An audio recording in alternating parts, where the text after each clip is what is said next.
반갑습니다. 넥스트 머니입니다. 지금 삼성전자의 주가, 지금 이 차트 보이죠?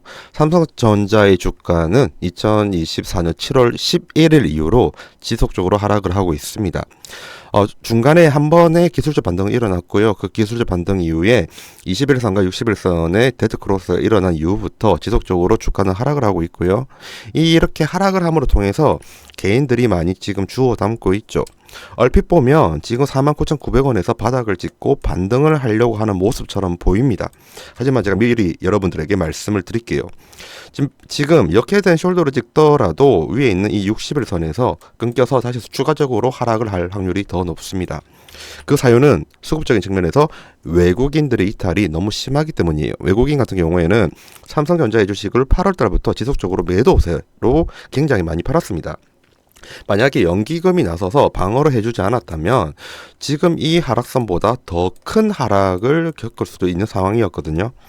이렇게 외국인들이 왜 이렇게 매도를 하고 나가려고 하는지, 그 이유는 분명 이제 엔비디아와 관련된 부분이 커요. SK 하이닉스 같은 경우에는 HBM부터 시작을 해가지고 HBM3E까지 성공적으로 안착을 시켰죠. 하지만 그동안 삼성전자 같은 경우에는 재무쟁이들이 이제 위에 앉게 되다 보니까 엔지니어들의 힘이 없어서 기술 개발에 대한 부분이 미흡한 점이 많았습니다. 그런 부분 때문에 기술적으로 뒤처진 부분으로 주가의 하락을 가지고 온 부분도 분명 있어요. 하지만 그 이상으로 더 봐야 될 것도 있습니다. 그게 뭐냐면 바로 트럼프의 관세 정책입니다. 트럼프가 지금 오늘도 어제도 지속적으로 계속 관세를 더 강화시키겠다라고 언급을 하고 있죠. 이러한 부분이 지금 외국인에게 공포를 불러다 줬어요. 이러한 공포가 바로 삼성전자, SK하이닉스 그리고 현대차처럼 규모가 큰 코스피의 종목들이 주가가 하락을 하는 제일 큰 사유거든요. 그래서 오늘은 시장적인 측면에서 한번 접근을 해볼 건데, 그 시장적인 측면에서의 키워드는 관세입니다. 관세가 트럼프가 관세를 남발을 하게 되면 왜 무서운지 그 부분을 알려드리도록 할게요. 기사를 하나 보도록 하겠습니다. 제목도 자극적인데, 근데 이 자극적인 제목이 결코 자극적이지 않다라고 말씀드리고 싶어요. 왜냐하면 자극적으로 보일 뿐 사실이거든요. 지금 제목이 바로 법으로 못 막는 트럼프의 관세다라고 적혀 있잖아요. 그리고 방법은 여론뿐이다. 트럼프를 막을 수 있는 거는 여론뿐이다라는 것을 지금 기사는 말을 해주고 있습니다. 이 부분에서 틀린 건 하나도 없어요. 트럼프 같은 경우에는 관세를 계속 이제 강하게 추진을 하겠다라고 언급을 했죠. 근데 이 근거가 뭐냐면 미국 대통령에게 주어진 무제한 관세권 때문입니다. 이 무제한 관세권을 다르게 말을 하면 슈퍼 301조라고 하거든요. 이 슈퍼 301조는 1974년도쯤에 이제 입법을 하고 나서 그 뒤로 법으로 제정이 된 거예요. 미국의 산업에 무언가 좀 불필요하거나 혹은 미국의 산업을 위협할 수 있는 상품 혹은 국가에 대해서 관세를 무제한으로 매길 수 있다는 그러한 내용이거든요. 그래서 지금 국회에서도 그리고 사법권에서도 트럼프의 이 무제한 관세권을 막을 수 있는 방법이 없습니다. 그러면 트럼프는 눈치를 보는 사람이 아니잖아요. 트럼프가 눈치를 보는 거는 여론뿐이에요. 그래서 방법은 여론뿐이라는 제목으로 알려준 겁니다. 이렇게 관세를 매기게 된다고 하면 우리나라 증시 안 좋게 흘러갈 수밖에 없어요. 그 사유는 단 하나입니다. 바로 물가죠. 물가. 만약에 트럼프가 제가 여러분들한테 말씀을 드린 것처럼 이렇게 무제한 관세권을 많이 매기잖아요. 그리고 지금 기사에 있는 것처럼 미국이 수입하는 모든 상품에 10에서 20%의 관세를 매기고요. 그리고 중국산 수입품에 관해서는 최대 60%까지 관세를 부과한다고 하면요. 그러면 미국의 물가가 올라갑니다. 지금 그동안 물가를 낮추기 위해서 미 연준이 금리 인상을 엄청 많이 했잖아요. 그 덕분에 물가가 잡혀가고 있는 상태고요. 근데 이런 상황에서 트럼프가 무제한 관세권을 실행하게 된다고 하면 다시 물가가 올라갑니다. 왜냐하면 관세라는 거는요. 알려드릴게요. 사람들이 오해를 하시던데 관세라는 거는 만약에 한국산 제품을 미국에 수출을 하죠. 그럼 이 관세 부과를 합니다. 우선은 하긴 하는데 이 관세를 내는 거는 이 수출하는 업체에서 내는 거예요. 그건 맞아요. 근데 이렇게 관세를 부과하게 되면 결국 소비자에게 부담이 됩니다. 왜냐하면 미국 내에서 판매하는 물가가 이 관세를 더 얹어서 소비자한테 가기 때문이에요. 그러니까 당연히 물가는 오를 수밖에 없죠. 지금 물가가 생각해 보세요. 지금 그동안 금리 인상을 몇 년 동안 하면서 증시가 안 좋았어요. 그 물가를 잡기 위해서 금리를 올렸던 거고요. 근데 지금 물가가 잡혀가고 있는 상황에서 미 연준에서 드디어 금리 인하를 시켜줬던 겁니다. 그런데 이렇게 관세를 무제한으로 쓰게 된다고 하면 다시 물가가 올라갈 확률이 높죠. 그러면 추후 금리 인하에 대한 기대감이 없어져요. 이게 포인트예요. 금리 인하에 대한 기대감이 없어요. 관세 이 하나를 통해서 물가가 올라가고, 이 물가가 올라감으로 인해서 금리 인하는 없다. 이게 지금 외국인이 가지고 있는 공포입니다. 그래서 경제 지표를 좀 보도록 할게요. 경제 지표 보기 전에 한번 좀 내용을 좀 보도록 할게요. 여러분들의 시간은 소중하니까 중요한 부분만 보도록 하겠습니다. 미 예일대 예산연구소에서 예측한 내용인데요. 이러한 그 무제한 관세권을 남발을 하게 된다고 하면요. 그렇게 된다고 하면 소비자 물가가 5.1%까지 상승을 한답니다. 방금 제가 말씀드렸던 그 물가가 올라간다는 거죠. 그러면 금리는 이제 인하가 될 확률은 매우 적어지고요. 그럼 금리가 동결되거나 혹은 이때 물가가 안 잡히면 다시 금리 올릴 수도 있습니다. 이러한 두려움이 지금 외국인들에게 반영이 된 거고요. 그리고 추가적으로 말을 하면 미국 경제 성장률이 최대 1.4%까지 하락을 할 수 있다고 추정을 합니다. 그 정도로 이렇게 관세를 남발을 하게 된다고 하면 미국의 경제는 안 좋아지고 그 결과 우리나라 증시에도 영향을 끼칠 것 같은 그러한 분위기 혹은 예상이 되는 부분이 있어서 외국인들의 이탈이 일어나는 겁니다. 단순하게 이렇게 정책연구소의 내용만으로는 한국 증시 그리고 미국 증시가 내려갈 리는 없겠죠. 근데 지금 이번에 트럼프 당선인이 내년 1월 20일에 취임을 하는데 그때 하는 즉시 나프타를 맺은, 그러니까 FTA를 맺은 거예요. 나프타를 맺은 멕시코와 캐나다에 수입되는 모든 제품의 25% 그리고 중국에서 수입되는 제품의 10%의 관세를 부과하겠다고 말을 했습니다. 이 주둥이가 문제죠. 트럼프의 지금 주가 하락의 제일 큰 사유는 이 트럼프의 입입니다. 지금 이러한 부분이 시장의 투자자들로 하여금 공포 심리를 가지게 오게 한 거예요. 여기서 중요한 거는 이 부분입니다. 멕시코와 캐나다, 나프타를 맺은 FTA를 맺은 근처에 있는 국가들이죠. 최소한 유럽이나 중국에서 들어오는 혹은 한국과 일본에서 들어오는 제품에 대해서 관세를 매긴다는 말은 아직까지 없어요. 트럼프 입장에서는요.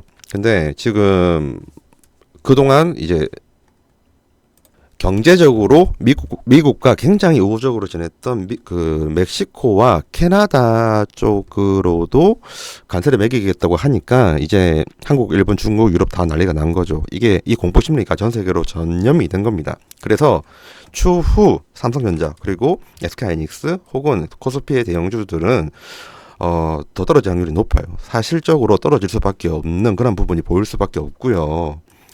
그런 부분들 때문에 지금 코스피 그리고 코스닥 가리지 않고 주가가 계속 떨어지는 겁니다. 떨어지는 이유는 외국인의 매도가 굉장히 많이 늘어나서이고요. 그러면 한번 삼성전자 한번 수급 좀 보도록 할게요. 3개월치의 삼성전자의 수급 내용입니다. 외국인이 절대적으로 많이 팔았어요. 지금 오늘 같은 경우에는 소폭으로 외국인의 매수세가 들어온 부분이 있어요, 분명. 하지만 그동안에 이제 수급을 본다고 하면요, 3개월치를 한번 한꺼번에 보도록 할게요. 3개월치를 보면 엄청납니다. 기간이 매수를 한 거에 거의 한 15배 수준으로 매도를 한 거죠. 그럼에도 불구하고 주가가 하락은 했지만 급락까지 안 갔던 이유는 연기금에서 방어를 어느 정도 해줬다고 초반에 말씀을 드렸고요. 이러한 외국인의 매도세가 추후 지속적으로 계속될 확률이 더 높습니다. 그래서 저는 삼성전자, SK하이닉스 이런 애들이 앞으로 더 떨어질 것 같다는 느낌이 들어요. 지금 이 수치만 본다고 하면 외국인이 얼마나 팔아 제꼈는지 그런 것을 알 수가 없거든요. 그래프를 보면서 외국인이 얼마나 지금 탈출을 하고 있는가 그 부분 좀 보도록 할게요. 그래프로 요약이 잘 된 수급의 현황을 가지고 왔습니다. 당연히 삼성전자의 외국인에 관련된 부분을 가지고 왔고요. 지금 6개월 동안 볼게요. 6개월 동안 보면 최소한 6개월 이전, 그러니까 5월달에서 8월달 되기 전까지는요, 이렇게 매수세가 충분히 있으면서 매도세도 같이 함께 가는 그런 상황이었습니다. 근데 지금 현재 같은 경우에는 매도세만 있죠. 이게 외국인이 지금 취하고 있는 포지션이고요. 매수세는 굉장히 없습니다. 이 정도로 지금 외국인이 삼성전자를 바라보는 시선은 매우 부정적입니다. 단순히 HBM, 엔비디아에 관련된 문제만 큰 게 아니고요. 지금 트럼프의 관세 정책으로 인해서 물가 상승으로 인한 금리 동결 혹은 금리가 다시 상승될 것이라는 두려움이 지금 외국인한테 있다는 게 중요해요. 그런데 지금 이런 상황에서 삼성전자의 주가가 많이 떨어졌기 때문에 주워 담아야지 하는 것은 굉장히 위험한 행동이다. 혹은 위험한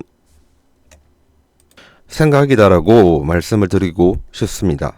이렇게 미국의 경제가 관련된 부분이 있고요. 그리고 미국의 금리, 미국의 물가가 연동되어 있는 상황에서는 삼성전자, SK 하이닉스 이렇게 탄탄하고 큰 기업들이 싸다고 무턱대고 사면 안 돼요. 오히려 더 위험한 부분이거든요.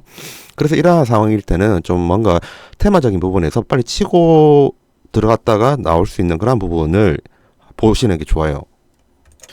삼성전자의 주가가 지금 지속적으로 이제 하락을 할 확률이 좀 높다라고 말씀을 드렸잖아요. 지금 이렇게 삼성전자에 계속 얽매이게 되신다고 하면 1, 2년 동안 고생하실 수도 있습니다. 1, 2년까지 안 갈 수도 있겠죠. 그 사이에 뭐 다른 호재, 전 세계적인 호재가 발생할 수도 있는 부분이 있으니까 어떻게 될지는 알 수는 없어요. 하지만 확실히 말씀을 드릴 수 있는 거는 당분간은 삼성전자의 주가는 지속적으로 하락을 할 확률이 있습니다. 높죠. 그래서 이러한 위험한 증시인 상황에서는 뭔가 좀 펀더멘털적으로 안정적인 회사 아니면 규모적으로 대마불사니까 큰 회사 이러한 회사 종목을 찾지 마시고요. 테마성 혹은 뭔가 수급적인 측면에서 기술적인 분석적인 측면에서 뭔가 흐름이 보이는 그러한 종목들을 하는 게 좋아요. 예시를 하나 드릴게요. 이 내용을 보면 되는데 제가 마우스를 잠시 위아래로 올릴게요. 올리면 여기 뜨죠. 11월 29일 오늘입니다. 11월 29일 오전 9시 19분에 LK 삼양에 관련된 그 뉴스를 확인했습니다. 그런 내용을 봤었고요. 그리고 수급을 확인을 했거든요. 그렇게 해서 오전 9시 19분쯤에 진입을 했습니다. 같이 주식을 공부하고 토론하는 분들께 LK 삼양에 관련된 부분을 말씀도 드렸고요. 그러면 오전 9시 19분부터 오늘 종가는 아니네요. 지금 오후 2시 36분이니까요. 그럼 주가의 흐름이 어떻게 갔는지 한번 볼게요. 방금 제가 말씀드렸던 현재는 테마성으로 접근하는 게 좋다고 말씀을 드리면서 LK 삼양 분봉을 좀 보도록 하겠습니다. LK 삼양 맞고요. 그리고 방금 전에 봤던 그 시간대가 9시 20분쯤 때였죠. 근데 우리가 올렸던 그 9시 22분 이전에 이제 여러 종목들을 보면서 이미 9시 10분, 15분쯤에 우리는 발견을 했었고요. 사유로 9시 15분 기준으로 봤었을 때 얼마나 올라왔는지 보도록 하겠습니다. 9시 15분이 대략 이때쯤이에요. 이때쯤이 2,936원이었고요. 지금 현재 오후 2시 37분인데 3,470원 정도 흘러가고 있습니다. 대략적으로 500원 이상의 상승이 나왔죠. 2,900원 대비로 500원이면 대략적으로 수익률은 20% 전후입니다. 그리고 LK 삼양을 픽을 했던 이유와 LK 삼양에 대한 분봉 거래량 그리고 수급 차트를 봤던 이유는 다른 건 없습니다. 지금 전체 시장이 하락을 하고 있습니다. 이렇게 전체 시장이 하락을 할 때는 일부 테마성이 있는 종목들만 올라가거든요. 그러한 부분들을 저희는 잡았고 이렇게 올라가는 수익을 낼 수 있는 종목을 캐치를 했던 거죠. 개인적으로 이렇게 이제 외국인들이 떠나는 장세에서는 삼성전자 같은 종목이 싸다고 주워 담을 게 아니라 그냥 삼성전자보다는 다른 테마성 있는 그러한 종목으로 가는 것이 저는 낫다고 생각이 들어요. 팁으로 하나 말씀드리자면 지금 다음의 테마성은 아마 한번 쉬어가는 텀이 있었지만 AI 소프트웨어 쪽이라고 생각을 하고 있습니다. AI 소프트웨어 쪽이면 한글과 컴퓨터도 있을 거고 폴라리스 오피스도 있을 거고요. 폴라리스 AI도 있을 거고요. 이러한 부분이 조만간 테마적인 부분 한 번 더 뛸 확률이 있습니다. 이러한 테마적인 부분에서 뭔가 인사이트 혹은 정보 공유를 같이 하고 싶다라고 생각을 하시는 분들은 여기 있는 010-269-377557 여기로 공부방 입장이라는 문자 발송 하나만 넣어주세요. 그러면 제가 방금 보여드렸던 텔레그램 방에 입장하도록 도와드리도록 하겠습니다. 당연히 무료고요.